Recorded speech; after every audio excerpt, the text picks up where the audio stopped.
Muy buenas a todos chicos, chicas, ¿qué tal estáis? Bienvenidos a un nuevo vídeo. En el vídeo de hoy vamos a hablar acerca de la nutrición, cómo debemos nutrirnos, cómo debemos alimentarnos cuando queremos aumentar de masa muscular. Podemos decir que es un vídeo un poquito complementario al de la semana pasada, en el que hablamos acerca de cómo teníamos que generar un superávit energético, es decir, teníamos que consumir más energía de la que nuestro cuerpo necesitaba para poder generar nuevos tejidos musculares, ¿de acuerdo? Vimos que era un proceso bastante lento, por tanto teníamos que mantenerlo durante un determinado tiempo, como mínimo 3-4 meses, ¿de acuerdo? En la mayoría de casos vimos que venía de la mano con un aumento de la grasa, ¿de acuerdo? Entonces lo que tenemos que tratar de hacer es de que ese porcentaje de grasa que sea lo más leve posible, puesto que después tendremos que definirlo, porque nuestro cuerpo tiene una capacidad de generar músculo limitada. Entonces si le estamos dando 7 y tiene la capacidad de colocar 3, el resto nos lo va a almacenar en forma de grasa. El vídeo de hoy comienza sobre todo una vez que ya sabemos la cantidad de energía que necesitamos consumir. Una vez que sabemos aproximadamente esta cifra, lo que tenemos que tratar de hacer es la distribución de macronutrientes. Qué cantidad de esas calorías corresponden a la grasa, qué cantidad de calorías corresponden a la proteína y qué cantidad de esas calorías corresponden a los carbohidratos. Vamos con las proteínas. En primer lugar, el consumo de proteínas resulta súper importante porque va a ser lo que nos va a ayudar a regenerar la musculatura. Bien, el consumo de proteínas se viene recomendando de 1,5 gramos a 2 gramos por kilo de peso. Por ejemplo, si tu peso corporal es de 100 kilos, supongamos que necesitas 2 gramos por kilo de peso, pues necesitas consumir 200 gramos de proteína, ¿vale? Recordemos que 200 gramos de proteína no es igual a 200 gramos de pechuga de pollo.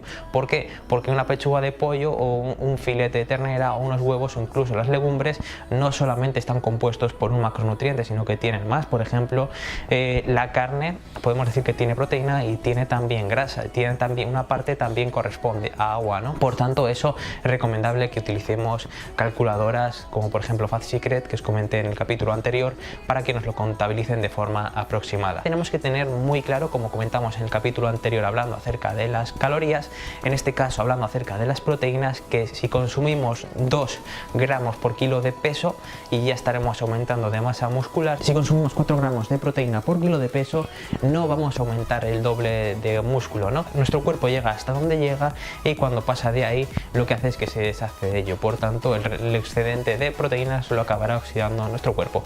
Después, hablando de las grasas, podemos decir que le correspondería un porcentaje en torno al 30% del total de calorías que tenemos que consumir a lo largo del día. Y por último, los carbohidratos, que sabremos la cifra de carbohidratos que le corresponde, sería básicamente el sumar la grasa y la proteína y restarlo de las calorías totales. Y por tanto es muy simple y es muy fácil de saber, ¿no? Por tanto, ahora parece un poquito de lío aquí cuando lo estoy comentando, pero veréis que si os descargáis la aplicación de Fat Secret o MyFitnessPal, de que no me paga ninguna de ellas, podéis ver que es muy fácil de contabilizar cuando estamos registrando todos los alimentos que estamos consumiendo a lo largo del día.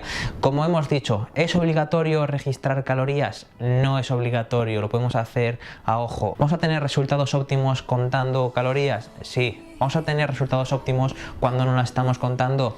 Pues bueno, seguramente nos pasemos o seguramente no lleguemos. Para hacerlo de forma segura, invierte 5 minutos de tu día en registrar lo que has comido a lo largo del día y ya está, y muy simple, ¿vale? Una pregunta muy frecuente es que si realmente necesito mantener un superávit calórico todos los días, si entrene o no entrene. Lo cierto es que necesitamos mantener un entorno anabólico, un entorno favorable para aumentar de masa muscular durante un gran periodo de tiempo, para que dé tiempo al cuerpo para poder generar masa muscular. Entonces es una pregunta bastante complicada de responder. Yo normalmente siempre recomiendo todos los días mantener un superávit calórico, pero por ejemplo tenemos algunos protocolos como por ejemplo el de Sergio Espinar, que por ejemplo tiene los días que entrenamos un superávit de 500 calorías y los días que no entrenamos y consumir la energía que nuestro cuerpo necesita para mantenerse en un determinado peso.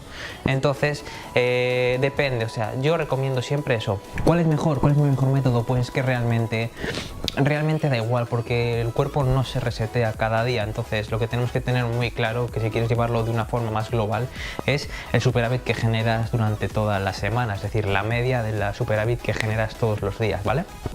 Entonces, lo que propongo yo es un superávit más moderado de 200 calorías o 300 calorías cada día, entrenes o no entrenes, y lo que propone Sergio Espinar básicamente es que los días que entrenes, pues que generes un superávit más alto de 500 calorías y después, pues eso, la media te va a quedar una media similar. Dejando un poquito ya los macros de lado, vamos a hablar acerca de la dieta flexible. Considero que la dieta flexible es una gran herramienta para la mayoría de personas. Es decir, tú puedes comer lo que quieras siempre y cuando esté dentro de los parámetros que hablamos con anterioridad y corresponden a cada macronutriente. Podemos rellenar nuestros macros de comida saludable y podemos rellenar nuestros macros de comida procesada y comida basura. Yo lo que siempre recomiendo es que nos vayamos por esta vía, que nos vayamos por la vía de la comida saludable, básicamente pues porque tenemos alternativas bastante saludables y bastante calóricas. Hay mucha gente que justifica que claro, yo como bollería, como donuts para poder completar los macros o completar las calorías porque nos ayudan, porque tienen muchas calorías, pero este argumento se queda fuera cuando les comentas que una cucharada de aceite tiene 100 y pico calorías, cuando te das cuenta de que un puñadito de almendras tiene 200 y pico calorías, ¿vale? Entonces tampoco es excusa el comer mal para poder alcanzar las calorías diarias. Tenemos alternativas saludables que nos permiten llegar a las calorías diarias, ¿de acuerdo? Sí que es cierto que podemos llegar a tener buenos resultados apostando por comida basura dentro de nuestra dieta, pero que no es lo recomendable ni jamás debería de ser lo frecuente.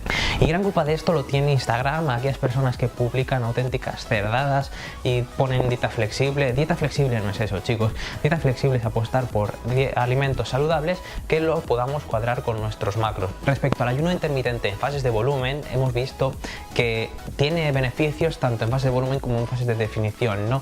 Pero tenemos que saber que son una gran cantidad de calorías las que tenemos que consumir, y si solamente dejamos una ventana de 8 horas para poder consumirla, va a ser bastante poco práctico y seguramente vayamos a tener unas digestiones bastante pesadas. Por tanto, ¿es posible realizar ayuno intermitente en fases de volumen? Por supuesto que sí que es posible, pero ¿es lo más óptimo y lo más práctico? Pues en la mayoría de casos seguramente no. Entonces, dejar ayuno intermitente como una herramienta cuando quieras eliminar grasa corporal, y ahora pues realiza un mayor número de comidas, pero no por nada ni porque vayas a catabolizar ni nada por el estilo, sino porque no es práctico y tendrás que realizar unas comidas enormes para poder llegar a las calorías que tu cuerpo necesita para aumentar de masa muscular. Y tampoco quiero despedir este vídeo sin hablar sobre los chicos que son delgaditos y que hacen llamarse ectomorfos y que dicen que no pueden llegar a las calorías y que no pueden subir de peso. Bien, podemos decir que tenemos alternativas para poder alcanzar un número elevado de calorías sin que nos cueste mucho esfuerzo ni digestiones muy pesadas. Tenemos alternativas como alimentos con una gran densidad calórica, como por ejemplo hemos dicho que son los frutos secos, como por ejemplo es el aceite de oliva, como por ejemplo es el chocolate negro, como por ejemplo pueden ser los batidos que nos cometemos muchísimos alimentos, leche, cometemos copos de avena, metemos muchísimas calorías y es muy fácil de consumir, y fácilmente en un batido estemos consumiendo unas 1000 calorías. Y por último tendremos los suplementos que siempre están ahí para ayudarnos a llegar a nuestros macros. Os lo dejo por aquí el vídeo que subiremos en unas semanas hablando acerca de los suplementos en fase de volumen, y allí hablaremos acerca de los gainers y si realmente tienen cabida en la suplementación y si realmente funcionan. Y por último, y para despedir el vídeo, pues tenemos que hablar de que no se nos puede olvidar el consumir frutas y el consumir verduras en fases de volumen, ¿vale? Porque como pensamos que tienen pocas calorías, que no se nos olviden, aunque tengan pocas calorías, lo que sí que tienen muchos micronutrientes bastante interesantes. Espero que os haya gustado este capítulo y nos vemos en próximos, ¿vale? Y no se te olvide que entrenar también puede ser divertido.